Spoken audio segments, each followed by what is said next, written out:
मेरे प्यारे मित्रों एवं विद्यार्थियों, YouTube पर प्रियंक व्यास राधे के नाम से मेरा चैनल सर्च करें और उस पर क्लिक करते ही आपको नीचे रेड कलर का सब्सक्राइब का बटन दिखेगा, इसे दबा लें। दबाते ही सब्सक्राइब हो जाएगा। पास में जो बेल आइकन दिखाई दे रहा है उसे प्रेस करें। ऊपर ऑल वाला जो है उस ऑप्शन उसको सेलेक्ट कर लें ताकि हर एक वीडियो आप तक आता रहेगा। और यहाँ पर लाइक वाला बटन दबा दें और पास में मौजूद शेयर बटन से सब जगह पर इसे फैला दें।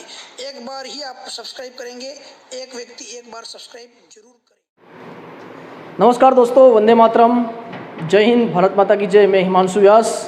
चलिए, जैसा कि आपसे वादा किया था कि अब जो भी वीडियो आएंगे वो हमारे डिजिटल स्क्रीन पर आएंगे।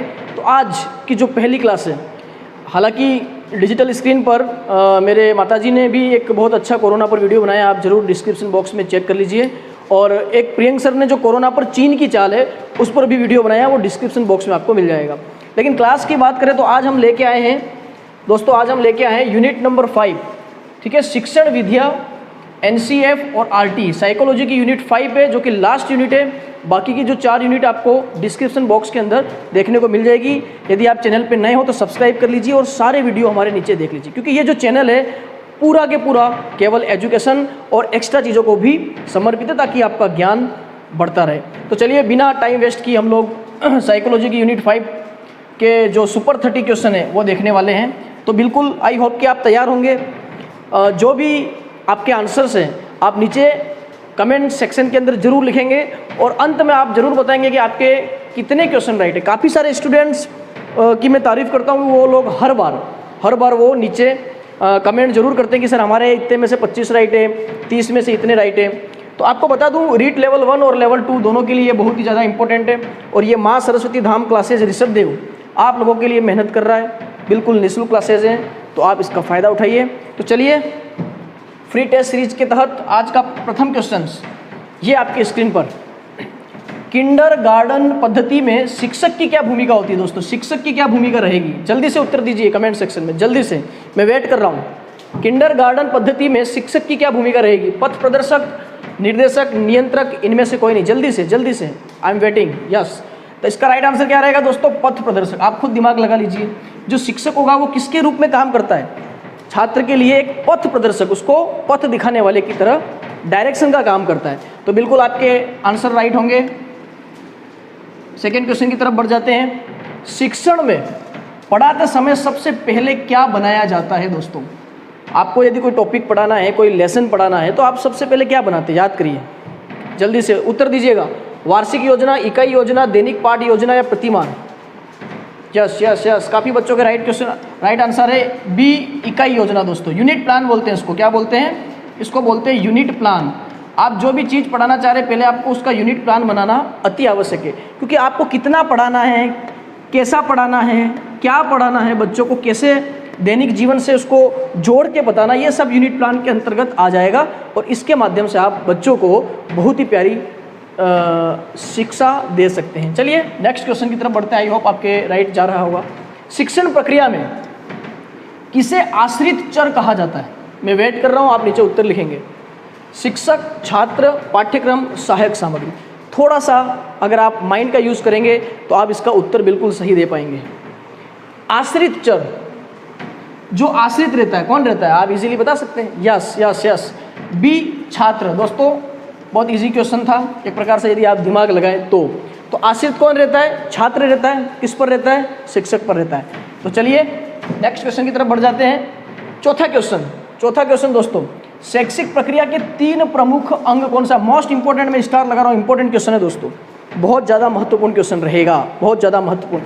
यदि चैनल पर नए हो तो नीचे सब्सक्राइब कर लीजिए। और एक आपसे हर बार हम कहते हैं, आप लोगों का इतना प्यार मिल रहा है, आप शेयर जरूर कीजिए। देखिए दोस्तों, 2 मिनट लगते हैं, आपके व्हाट्सएप ग्रुप पे जाना है, लिंक को भेज देना है, बस लिंक को आपको हर बच्चे तक भेज देना है। और हो सके तो देखिए, हम लोगों के लिए आप स्टेटस जरूर लगाएं, स्टेटस पर जरूर लगाएं, ताकि ज़रूरतमंद तक यह वीडियो पहुँच सके।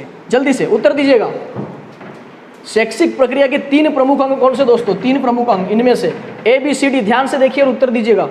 Yes, C is the right answer रहेगा। देखिए, उद्देश्य ये 1 हो जाएगा, अध्ययन अध्यापन परिस्थितियाँ 2 हो जाएगा, और मूल्यांकन जो है दोस्तों, जो मूल्यांकन है वो आपका हो जाएगा 3रा प्रमुख अंग। तो राइट आंसर क्या रहेगा? सी is the correct answer.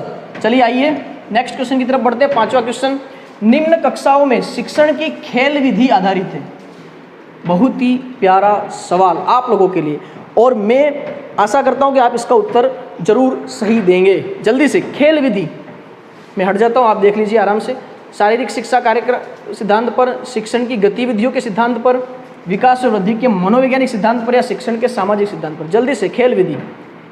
Yes yes yes yes, काफी बच्चों के राइट आंसर है, सी इज द राइट आंसर दोस्तों। विकास और वृद्धि के मनोवैज्ञानिक सिद्धांतों पर, ये जो खेल विधि है ना दोस्तों, ये मनोवैज्ञानिक सिद्धांत पर आधारित है। जरूर आप इसको याद रख लीजिए। चलिए आगे बढ़े दोस्तों। कैसा मजा आ रहा है कि नहीं आ रहा है, एक बार कमेंट सेक्शन में आप नीचे लिखिए, क्योंकि आज हमारी साइकोलॉजी की अंतिम यूनिट है। और आप मुझे बताइए आपको कितना सीखने को मिल रहा है और कैसा मजा आ रहा है। आगे भी हम लोग जो भी बाकी सब्जेक्ट का भी लेके आते रहेंगे। चलिए 6 क्वेश्चन, सतत एवं व्यापक मूल्यांकन से क्या तात्पर्य है। मोस्ट इंपॉर्टेंट क्वेश्चन, फिर से बोल रहा हूं मैं, मोस्ट इंपॉर्टेंट क्वेश्चन है।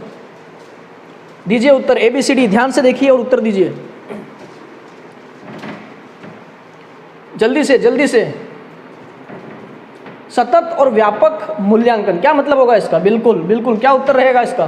B is the right answer. सीखने की प्रक्रिया के दौरान शैक्षिक और सहशैक्षिक क्षेत्रों को नियमित रूप से आकलित करके आपको चलना है, यह इसका राइट उत्तर रहेगा। काफी बच्चों ने सही उत्तर दिया है। 7वां क्वेश्चन दोस्तों, प्रयोजना विधि के प्रतिपादक है। प्रयोजना विधि के प्रतिपादक कौन है दोस्तों, जल्दी से उत्तर दीजिएगा। क्वेश्चन आपके सामने है, प्रयोजना विधि के प्रतिपादक कौन हैं। दुर्खिम, प्लेटो, किलपेट्रिक, सुकरात।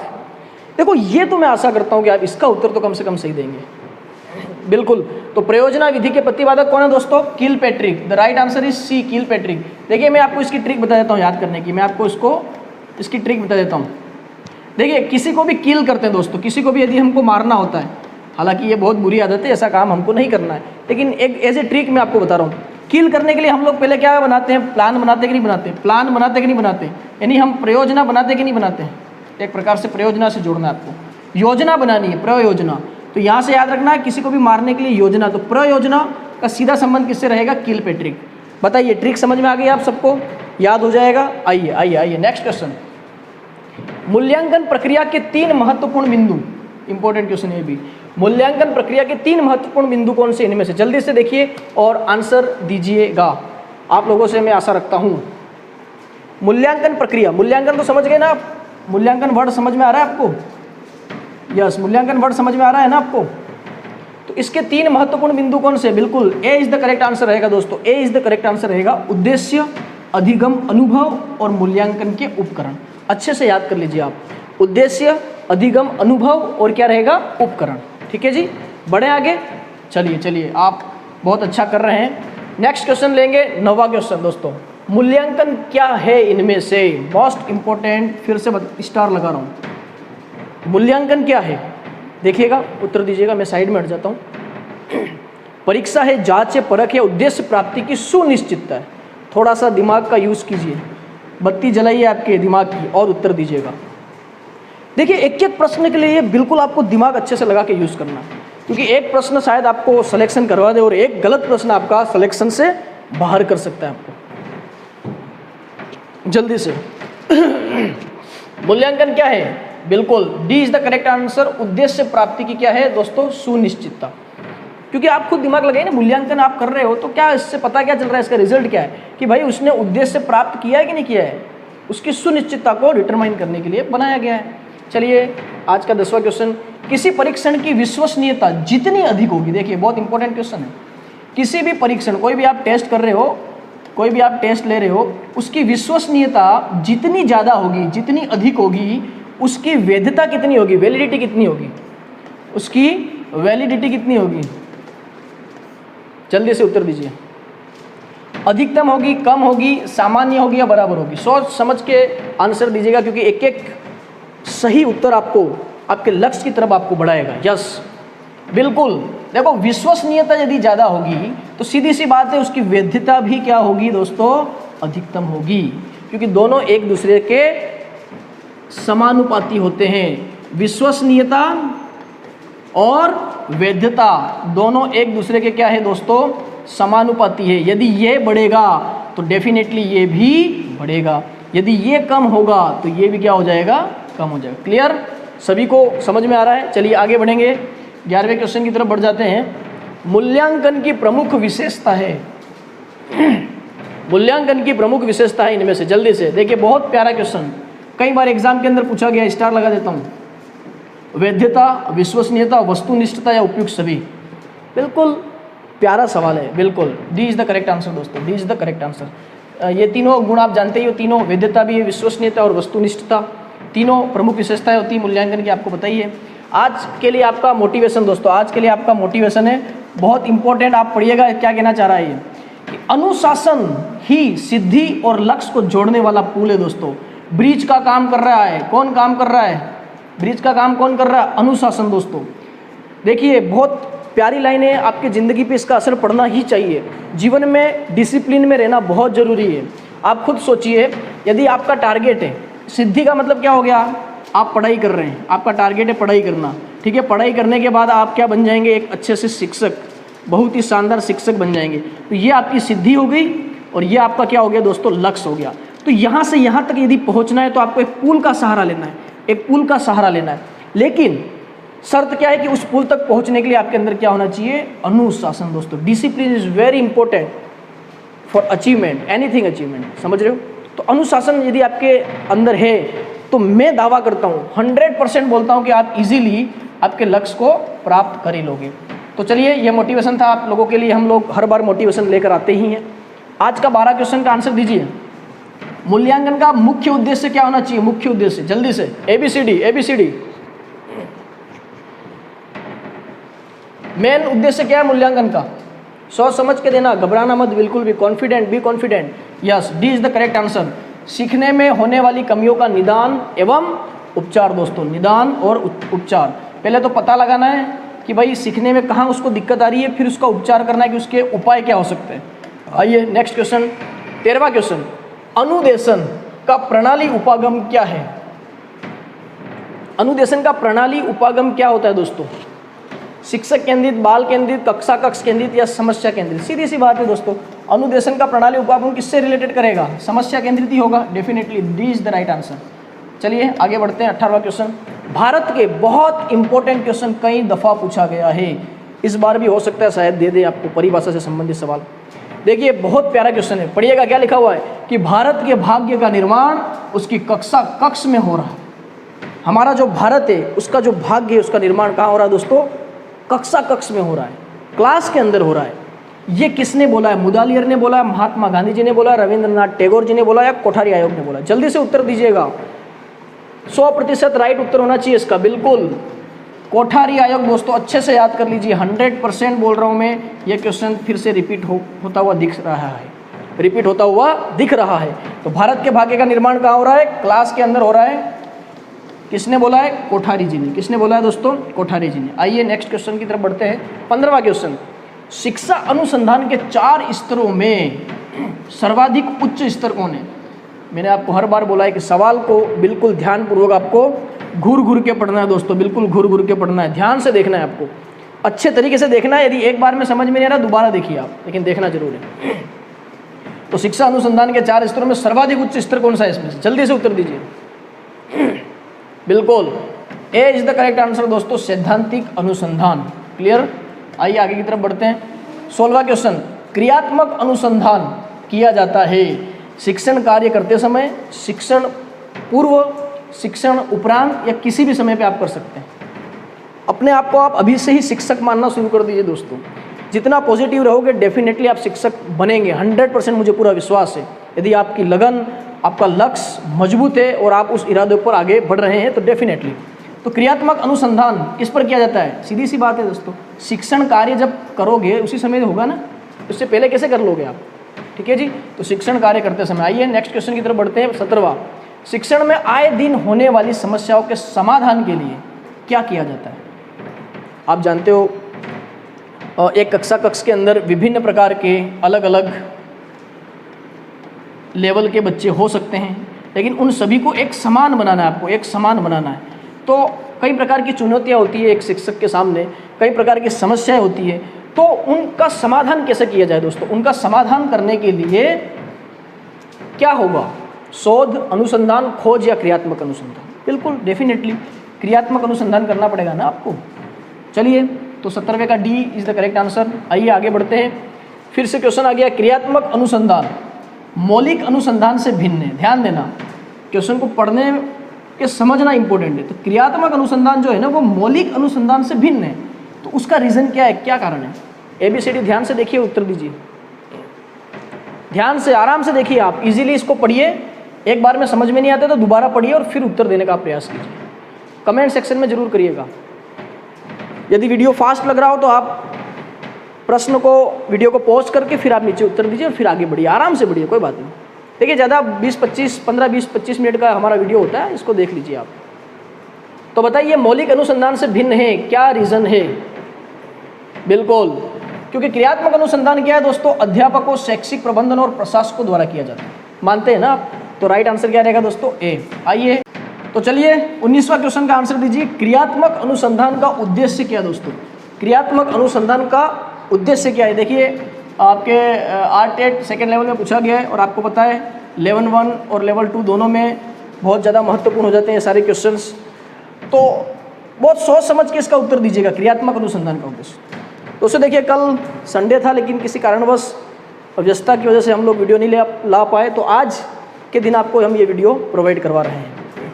उत्तर दीजिएगा। मुझे पता है अधिकांश लोग इनमें से सभी करेंगे, लेकिन बिल्कुल भी D is not correct answer. आपका उत्तर रहेगा सी। भाई क्रियात्मक अनुसंधान का उद्देश्य क्या है? विद्यालय तथा कक्षा की शैक्षिक कार्य प्रणाली में आपको क्या लाना है? सुधार लाना है। न कि आपको नवीन ज्ञान की खोज करनी है या शैक्षिक परिस्थितियों में व्यवहार विज्ञान का विकास करना, ये ज़्यादा इंपॉर्टेंट नहीं होता है जितना कि विद्यालय तथा कक्षा की शैक्षिक कार्य प्रणाली में सुधार लाना है। तो क्लियर? आइए 20वें क्वेश्चन की तरफ बढ़ जाते हैं।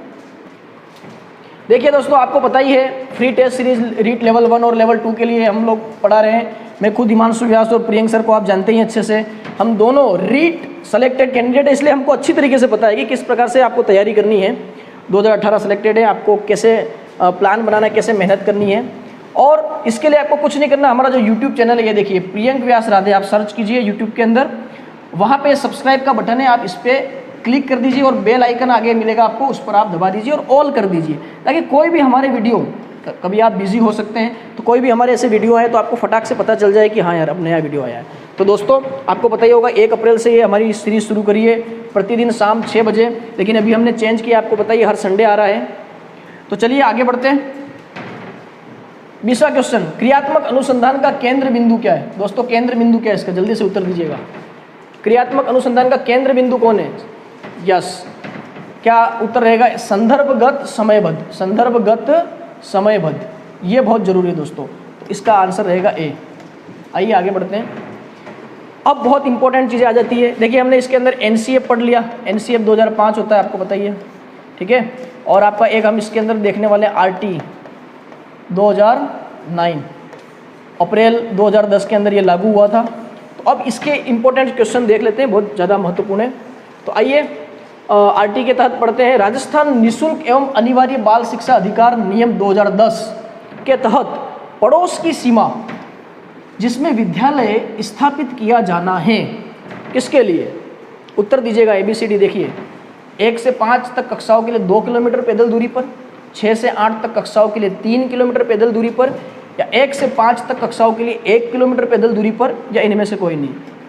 सी इज़ द करेक्ट आंसर दोस्तों, अच्छे से याद कर लीजिए, सी इज़ द करेक्ट आंसर रहेगा। क्या आंसर है? 1 से 5 तक की जो कक्षा है, जिसको हम प्राइमरी बोलते हैं दोस्तों, जिसको हम क्या बोलते हैं? प्राइमरी बोल देते हैं। 1 किलोमीटर की पैदल दूरी पर आपकी क्या होनी चाहिए? स्कूल, विद्यालय स्थापित होना ही चाहिए। आई होप आपने सही उत्तर दिया होगा। 22वां क्वेश्चन, निःशुल्क एवं अनिवार्य शिक्षा अधिकार अधिनियम। देखिए अधिनियम याद रखना 2009, क्योंकि 2009 के अंदर दोनों सदन के अंदर इसको पारित किया गया था, के अनुसार 200 बालकों पर शिक्षकों की संख्या कितना होना चाहिए। आपको आज का एक होमवर्क दे देता हूँ मैं।